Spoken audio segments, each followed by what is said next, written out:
7 février, Lévitique chapitre 20, chapitre 21, chapitre 22. L'Éternel parla à Moïse et dit, « Tu diras aux enfants d'Israël, si un homme des enfants d'Israël ou des étrangers qui séjournent en Israël livre à Moloch l'un de ses enfants, il sera puni de mort, le peuple du pays le lapidera. Et moi, je tournerai ma face contre cet homme, et je le retrancherai du milieu de son peuple, parce qu'il a livré de ses enfants à Moloch, souillé mon sanctuaire et profané mon Saint-Nom. Si le peuple du pays détourne ses regards de cet homme, qui livre de ses enfants à Moloch, et s'il ne le fait pas mourir, je tournerai, moi, ma face contre cet homme et contre sa famille, et je le retrancherai du milieu de son peuple, avec tous ceux qui se prostituent comme lui en se prostituant à Moloch. Si quelqu'un s'adresse aux morts et aux esprits pour se prostituer après eux, je tournerai ma face contre cet homme, je le retrancherai du milieu de son peuple. Vous vous sanctifierez et vous serez saints, car je suis l'Éternel, votre Dieu. Vous observerez mes lois et vous les mettrez en pratique. Je suis l'Éternel qui vous sanctifie. Si un homme quelconque maudit son père ou sa mère, il sera puni de mort. Il a maudit son père ou sa mère, son sang retombera sur lui. Si un homme commet un adultère avec une femme mariée, s'il commet un adultère avec la femme de son prochain, l'homme et la femme adultères seront punis de mort. Si un homme couche avec la femme de son père et découvre ainsi la nudité de son père, cet homme et cette femme seront punis de mort. Leur sang retombera sur eux. Si un homme couche avec sa belle-fille, ils seront tous deux punis de mort.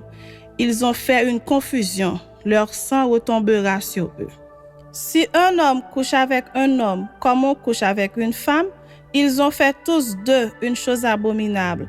Ils seront punis de mort, leur sang retombera sur eux. Si un homme prend pour femme la fille et la mère, c'est un crime. On les brûlera au feu, lui et elle, afin que ce crime n'existe pas au milieu de vous. Si un homme couche avec une bête, il sera puni de mort et vous tuerez la bête.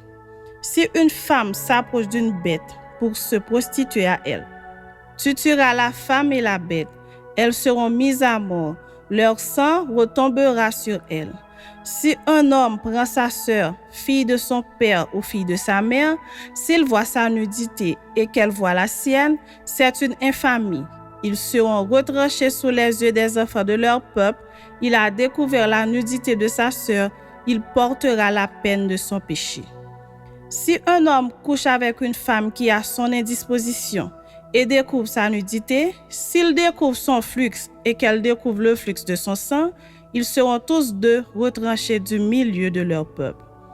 Tu ne découvriras point la nudité de la sœur de ta mère, ni de la sœur de ton père, car c'est découvrir sa proche parente, ils porteront la peine de leur péché. Si un homme couche avec sa tante, il a découvert la nudité de son oncle. Ils porteront la peine de leur péché, ils mourront sans enfant. Si un homme prend la femme de son frère, c'est une impureté. Il a découvert la nudité de son frère, ils seront sans enfant. Vous observerez toutes mes lois et toutes mes ordonnances, et vous les mettrez en pratique, afin que le pays où je vous mène pour vous y établir ne vous vomisse point. Vous ne suivrez point les usages des nations que je vais chasser devant vous, car elles ont fait toutes ces choses, et je les ai en abomination. Je vous ai dit, c'est vous qui posséderez leur pays. Je vous en donnerai la possession. C'est un pays où coule le lait et le miel. Je suis l'Éternel, votre Dieu, qui vous est séparé des peuples. Vous observerez la distinction entre les animaux purs et impurs, entre les oiseaux purs et impurs, afin de ne pas rendre vos personnes abominables par des animaux, par des oiseaux, par tous les reptiles de la terre que je vous ai appris à distinguer comme impurs. Vous serez saints pour moi, car je suis saint. Moi, l'Éternel, je vous ai séparés des peuples afin que vous soyez à moi. Si un homme ou une femme ont en eux l'esprit d'un mort ou un esprit de divination, ils seront punis de mort, on les lapidera, leur sang retombera sur eux. Chapitre 21.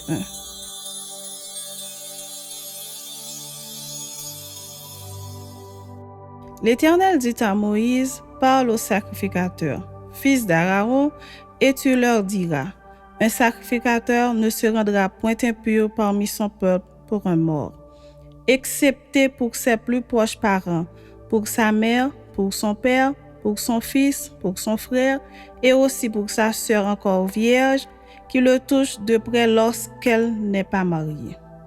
Chef parmi son peuple, il ne se rendra point impur en se profanant. Les sacrificateurs ne se feront point de place chauve sur la tête, ils ne raseront point les coins de leur barbe, ils ne feront point d'incision dans leur chair. Ils seront saints pour leur Dieu, et ils ne profaneront pas le nom de leur Dieu, car ils offrent à l'Éternel les sacrifices consumés par le feu, l'aliment de leur Dieu, ils seront saints. Ils ne prendront point une femme prostituée ou déshonorée. Ils ne prendront point une femme répudiée par son mari, car ils sont saints pour leur Dieu. Tu regarderas un sacrificateur comme saint, car il offre l'aliment de ton Dieu. Il sera saint pour toi, car je suis saint, moi, l'Éternel, qui vous sanctifie. Si la fille d'un sacrificateur se déshonore en se prostituant, elle déshonore son père. Elle sera brûlée au feu.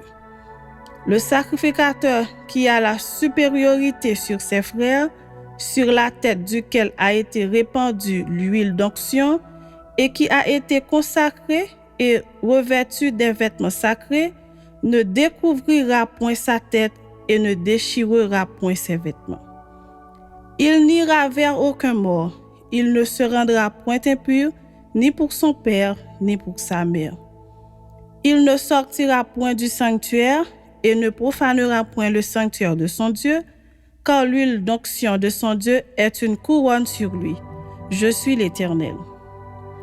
Il prendra pour femme une vierge. Il ne prendra ni une veuve, ni une femme répudiée, ni une femme déshonorée ou prostituée, mais il prendra pour femme une vierge parmi son peuple. Il ne déshonorera point sa postérité parmi son peuple, car je suis l'Éternel qui le sanctifie. L'Éternel parla à Moïse et dit, parle à Aaron et dit, tout homme de ta race et parmi tes descendants qui aura un défaut corporel ne s'approchera point pour offrir l'aliment de son Dieu.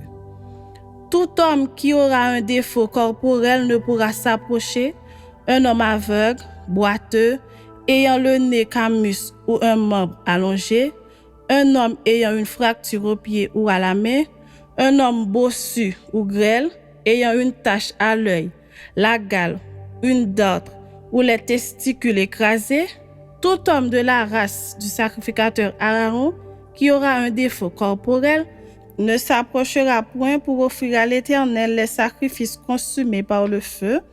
Il a un défaut corporel. Il ne s'approchera point pour offrir l'aliment de son Dieu. Il pourra manger l'aliment de son Dieu, des choses très saintes et des choses saintes. Mais il n'ira point vers le voile et il ne s'approchera point de l'autel, car il a un défaut corporel. Il ne profanera point mes sanctuaires, car je suis l'Éternel qui les sanctifie. C'est ainsi que parle Moïse à Aaron et à ses fils et à tous les enfants d'Israël. Chapitre 22.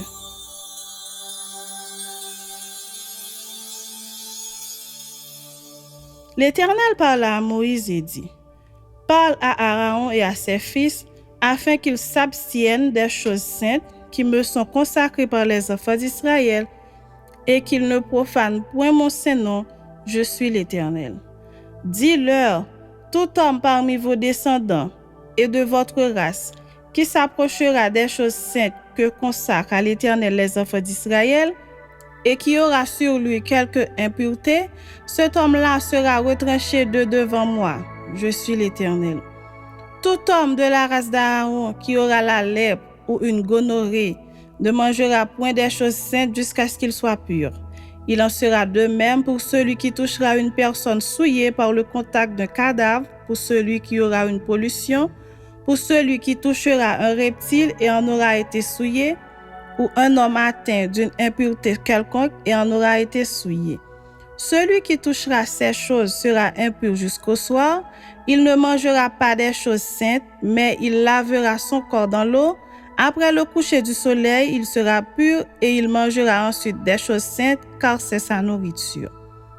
Il ne mangera point d'une bête morte ou déchirée, afin de ne pas se souiller par elle. Je suis l'Éternel. Ils observeront mes commandements, de peur qu'ils ne portent la peine de leurs péchés et qu'ils ne meurent, pour avoir profané les choses saintes. Je suis l'Éternel qui les sanctifie. Aucun étranger ne mangera des choses saintes. Celui qui demeure chez un sacrificateur et le mercenaire ne mangeront point des choses saintes. Mais un esclave acheté par le sacrificateur à prix d'argent pourra en manger. De même que celui qui est né dans sa maison, ils mangeront de sa nourriture. La fille d'un sacrificateur, mariée à un étranger, ne mangera point des choses saintes offertes par élévation. Mais la fille d'un sacrificateur qui sera veuve ou répudiée, sans avoir d'enfant, et qui retournera dans la maison de son père comme dans sa jeunesse, pourra manger de la nourriture de son père. Aucun étranger n'en mangera. Si un homme mange involontairement d'une chose sainte, il donnera au sacrificateur la valeur de la chose sainte en y ajoutant un cinquième. Les sacrificateurs ne profaneront point les choses saintes qui sont présentées par les enfants d'Israël et qui sont offertes par élévation à l'Éternel. Ils les chargeraient ainsi du péché dont ils se rendraient coupables en mangeant les choses saintes, car je suis l'Éternel qui les sanctifie. L'Éternel parla à Moïse et dit, « Parle à Aaron et à ses fils et à tous les enfants d'Israël, et tu leur diras, tout homme de la maison d'Israël ou des étrangers en Israël qui offrira un holocauste à l'Éternel, soit pour l'accomplissement d'un vœu, soit comme offrande volontaire, prendra un mâle sans défaut parmi les bœufs, les agneaux ou les chèvres, afin que sa victime soit agréée. Vous n'en offrirez aucune qui ait un défaut, car elle ne serait pas agréée. Si un homme offre à l'Éternel du gros ou du menu bétail en sacrifice d'action de grâce, soit pour l'accomplissement d'un vœu, soit comme offrande volontaire, la victime sera sans défaut, afin qu'elle soit agréée. Il n'y aura en elle aucun défaut. Vous n'en offrirez point qui soit aveugle, estropié ou mutilé, qui ait des ulcères, la gale ou une date. Vous n'en ferez point sur l'autel un sacrifice consumé par le feu devant l'Éternel. Tu pourras sacrifier comme offrande volontaire un bœuf ou un agneau ayant un membre trop long ou trop court, mais il ne sera point agréé pour l'accomplissement d'un vœu. Vous n'offrirez point à l'Éternel un animal dont les testicules ont été froissés, écrasés, arrachés ou coupés. Vous ne l'offrirez point en sacrifice dans votre pays. Vous n'accepterez de l'étranger aucune de ses victimes pour l'offrir comme aliment de votre Dieu, car elles sont mutilées, elles ont des défauts, elles ne seraient point agréées. L'Éternel dit à Moïse, un bœuf, un agneau ou une chèvre, quand il naîtra, restera 7 jours avec sa mère. Dès le 8e jour et les suivants, il sera agréé pour être offert à l'Éternel en sacrifice consumé par le feu. Bœuf ou agneau, vous n'égorgerez pas un animal et son petit le même jour. Quand vous offrirez à l'Éternel un sacrifice d'action de grâce, vous ferez en sorte qu'il soit agréé. La victime sera mangée le jour même. Vous n'en laisserez rien jusqu'au matin. Je suis l'Éternel. Vous observerez mes commandements et vous les mettrez en pratique. Je suis l'Éternel. Vous ne profanerez point mon Saint-Nom, afin que je sois sanctifié au milieu des enfants d'Israël. Je suis l'Éternel qui vous sanctifie et qui vous ai fait sortir du pays d'Égypte pour être votre Dieu. Je suis l'Éternel.